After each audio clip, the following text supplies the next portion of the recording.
Hello everyone, welcome back to my channel, The Sarthak Show, where we discuss about tech, career, product and life. And today's podcast is going to be very special. Today we have our guest Tanu. She is working as a product manager at ShipRocket, but her story is very interesting to know because she has switched from a QA role to a product manager role, and in a service based sector. So we will learn more about how was that transition, what you can do to become a product manager in the industry right now, how you can make and take a leap forward in this direction. So stay tuned till the end of this video to know more about her life journey and everything. And if you're new to this channel and you have not subscribed yet, please hit the subscribe button, press the bell icon near that so that you get a notification every time I put a new video. So without further ado, let's start with the part 1 of this video.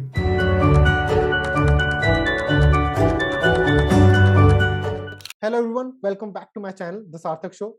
And today we have a very special guest with us. She's working at a product manager at ShipRocket.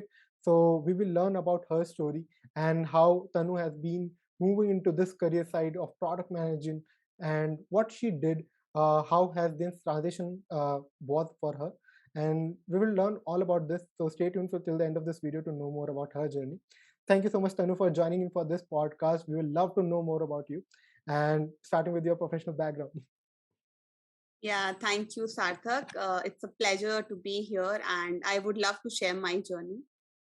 So, giving a brief about myself, I recently joined a full-time product manager role at ShipRocket, and before that, I was working with Accenture, which is a very established organization. So there's a good change from a structured place to coming to this whole startup world, which was very new to me.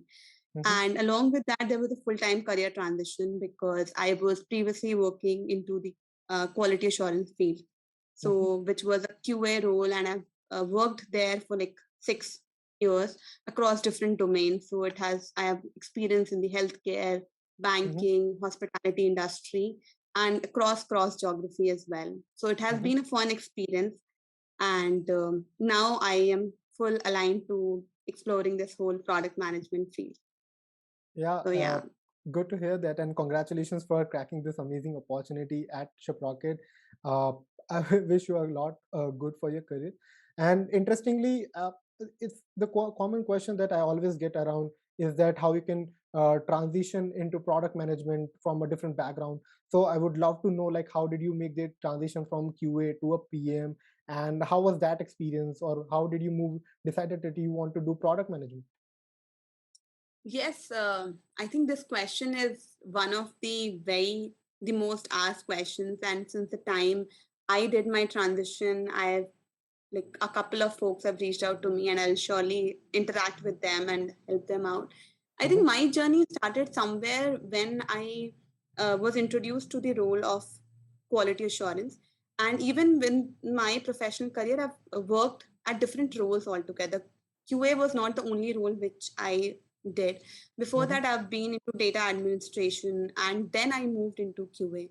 So QA was one of the field which will give you the whole functional side of what is happening, how a product is getting created, and how it comes out to the customers. Because whenever you are testing any product, the whole vision behind it is to give a very good customer experience. That's why you try to remove the bugs and give a very customer friendly and in a good working condition product or any SaaS product to the customers.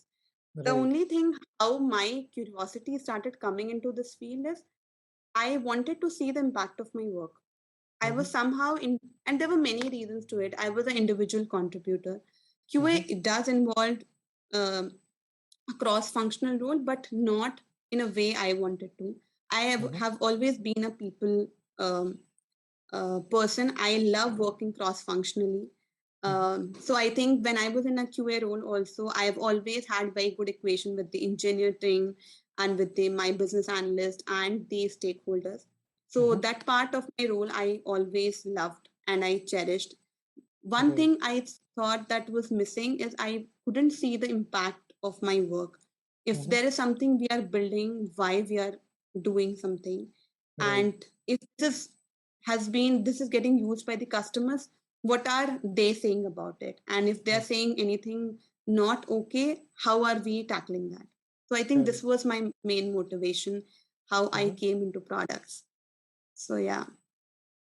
Yeah, I And think. also talking about the whole transitioning part, or maybe how one can do that, I Mhm. think you have to work backwards and understand what you have as a skill, because product is a very diverse role. There's no set rules you can follow that, these many skill or this is a degree you should have to get into products. So Mhm. yeah, and I think you are also into products, so I'm sure Yeah. you can definitely add to it if I am missing out on something. No, no, I think you have pretty much cleared it all. I find it more relatable on this side of it because I definitely want to work in a way which create major impact on the lives of people who are using it, whatever product that I'm working on. I want to work in why are we doing this product in this way only? Why are we building this product from ground up or something like that? So answering those questions, creating that a humongous impact in lives of people is the way to go. And I think that is the major motivation to being a product manager, right? Creating that huge impact, Right, right? So right, right. like that is the motivation personally at professional level, at personal level for me as well. So yeah, for very interestingly. But since you moved from a QA background, so wanted to know what all skills that you were able to apply from product, like what are the skills that you find very very useful from being a QA, you would you helped you become a good PM, or like how was that transition smoother for you? I know that is difficult, but how was that smoother for you, like? Yes, yes. So I would definitely say that, firstly, when you want to come into product space, I feel many people want to come into this field without knowing what the field requires. So I think I Mm-hmm. did a deep research about what the role requires Right. initially before even transitioning.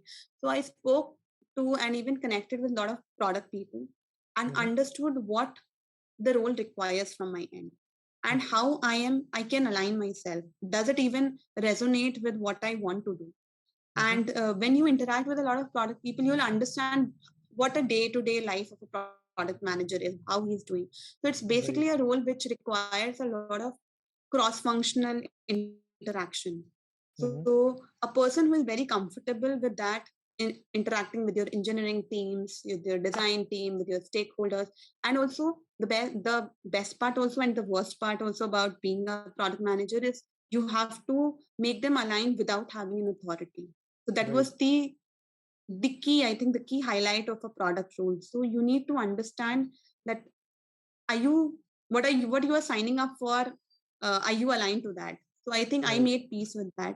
And Mm-hmm. also, talking about my previous skills as a quality assurance person, I was Mm-hmm. already managing a team of 4 to 5 QA engineers, and I've been into team management, project management roles, Mm-hmm. and also working cross functionally. So on that part I was pretty confident about that I can manage that.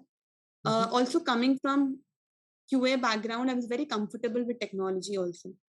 Right. So that is one thing which is not needed to be a PM, but if Mm. it's there, it makes your life a little easier, because you Right. can have some sympathy towards your engineers and not Mm. bug them. I feel that. Mm-hmm. Uh, Apart from that, I started working a lot on my product thinking and product sense, which I feel Mm-hmm. is a must. Right. I feel I had a lot of thoughts, but I still had to work on them and structure them, because structured thinking is a must for product management. Mm-hmm. So I really definitely worked on them. And Mm-hmm. when I was in, if I talk about the QA role, it is always revolving around customer, because when you are delivering a product which is bug free, you're Mm-hmm. thinking of your customers at your center. They are the Right. end goal. You have to Right. make them happy. So somewhere Mm-hmm. I was working around customers. So yes, you have to just start thinking backwards, that if you're building something, even as a QA, or you're testing something, why it is there, Mm-hmm. um, what impact it will create, or maybe why it has even come in picture, a new feature is coming up. Right. So interacting with your current product managers or your product team, even the engineering team, will give you a lot of insight which you might be not knowing as a QA, or in Mm-hmm. any other role which you are having. So Mm-hmm. just do that, and then you can come up with understanding your product first, because that question will be raised. Right. So yeah, I think these things help me a lot. Yeah, I think amazing is that you have put it in so well manner that this is the thing. And what I have realized right now is that there is a very good overlap between what is required as a PM person, as a QA person, like the skills that it requires or the end goals of what are aligned with that. And since you are coming from a very technical background as a QA, you are working with the product and you know about it, there are very high chances that you will ship the good product and you will have a good camaraderie over your engineering team and counterparts, right? So I think that was very helpful as a PM. Yeah. Right. No, Right. so definitely, I just feel that, um, even if you're coming from any background, because Mm-hmm. product is one kind of a space where uh, we have seen people from various backgrounds coming into this Exactly. space. Mm-hmm. So you really need to work on your strengths. Mm-hmm. I feel if you're coming from a different background, every person will have certain strengths, and if you work on that, you Yep. can actually use them in your product career. And Right. yes, then there are certain fundamental skills, or maybe I will say the necessary skills which you need to work on. Mm-hmm. And if you can actually work on them, improve them, and structure your thoughts properly, you can definitely make a career in this field, I would say. Right. Definitely. I'm all aligned with that. And I think that is so true that you have mentioned that right out. But yeah, interestingly, so I wanted to know, in generally, what I have at least experienced is that in service-based firms, there are very less chances that you can become and transition into a product role. Like there are generally very few product managers out there as compared to any other startup or company. So Right. how was that transition? I think that has been the biggest achievement at least in my eyes. Like it's so difficult that what I heard. So wanted to, if you can shed some light on that. Yes, yes, definitely. So I completely align to your question. It's actually very tough. Mm-hmm. And the reason why it is tough, there are many reasons aligned to it. Because if in a service based firm, it's the size of the organization is very big and it's Mm-hmm. very structured. That's how service based organizations are there in India. And Right. every role is defined. You have a different kind of a stream altogether. There's Mm-hmm. specialist people who are working on that. So to just talk internally and get into another role is actually very time taking and Mm-hmm. challenging as well, Right. because you really need to convince that other side that you are actually a fit for this role and you want to move, Mm-hmm. which in a very big organization takes good amount of time to do that. So Right. actually that is a drawback I'll see, because if you want to actually transition in a 6 months time, it cannot happen in a service based firm. Mm-hmm. Also, another point which I would want to raise, in a service based firm, the whole entire product thing, because it's you are dealing with clients. You're not, Mm-hmm. if it's a project with customers, not rarely any projects are with customers, only client facing role. So Right. there the product teams are actually the client teams, Mm-hmm. so they prefer their people in their role. So Mm-hmm. to do that transition or maybe move into the client side of a role, it's related to the entire how you are into a firm. So if, for example, you are in Accenture India, the product team will be in Accenture US. So you have Mm-hmm. to actually move from Accenture India to Accenture US, or Okay. maybe to move to another client domain, which Mm-hmm. is your client. So that generally doesn't happen. So Mm-hmm. it's like you can take their help, learn from them. But my advice would be to look out for a full-time product companies where it is much easier. We have heard internal transitioning happening because Mm. it's your product, it's your organization. Right. So the transition is easy. So a person even working on as a QA can have a good product knowledge, and it's your organization. So you can speak to the product team and move internally. That's Right. why the transition is not that easy in a service based firm. Yeah, and I think kudos for that. That even that was a like near to impossible thing, but you managed to do that and crack that opportunity. I think it's become slightly more difficult in a scenario where you have to work as your current person since you're a QA, so you have to also complete your projects and work as a quality assurance. Meanwhile, gain those skills and maybe do a shadow or maybe convince the other party that you are also a product manager, good product manager. And that transition, if it is a Yeah. long elongated duration, that you have to manage both of things, so it's more hectic on the mental level and physical Yes. level. Yeah, right. So kudos for Yes, you. yes, definitely. That is actually the most challenging part because um, you'd be having one full-time role, and Mm-hmm. along with that, if you start overshadowing a person, firstly, that complete overshadow will not happen. You can Right. actually have to really take their time, get into their calendar, understand if they have any free time, 30 minutes in a day, and if they can give you, and just start. If you can do that only, Mm-hmm. this is, I think, my key advice to all the people who want to transition, that do that and understand the product side of your current organization, that how it is Makes sense. working and what impact you are creating, and Mm-hmm. then use it and then work on your side projects and Mm-hmm. then try to show your skills. I think that'll be really helpful for a transition. Right. That is so true. That is so true.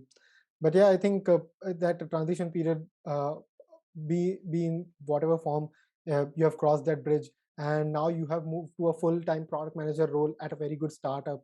So since you have recently moved into that, you must be well aware with the how is the structure right now for an aspiring product manager, like what kind of questions they can expect or what kind of rounds they can expect for a PM role, a PM type of interview.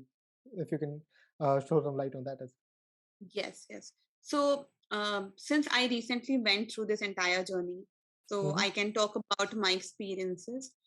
For a person who is looking like going through the interview process journey, Mm-hmm. so first thing will be it depends from firm to firm. Uh, Right. the entire process of product hiring depends, and then you really have to understand. There's a lot of data available on the internet also, but I think it usually ranges from 2 to 3 rounds, which are Mm-hmm. core product round first, Mm-hmm. and then maybe a HR round or maybe a founder round that happens depending on the firm. Mm-hmm. So, in my experience, if it is a medium-sized or it's a early age startup, you can interact with the senior product manager or a product manager, and then maybe a founder can also come in the picture, Right. or a CPO kind of a person can interact with you just to understand. And that interview can be more on the behavioral round also, and also in some way they can gauge your product thinking, Mm-hmm. Right. because that's how the rounds happen. And with Mm-hmm. the with your product managers and your senior product manager, it is a pure product based interview which Mm-hmm. comprises of product thinking, product design, product Mm-hmm. improvement questions, where they would test your product thinking and how you resonate with your product and what has been your journey. Mm-hmm. So that's all. I would also want to highlight that some companies also require some kind of assignment, which is their pre-screening round. So there Right. you would have to work on a particular assignment that they share, and Mm-hmm. that can be your first product interview round. Okay. So they hire candidates based on that screening. So you Mm-hmm. work on that assignment. If they really align with your concept and how you have presented it, they Mm-hmm. further go with the product rounds.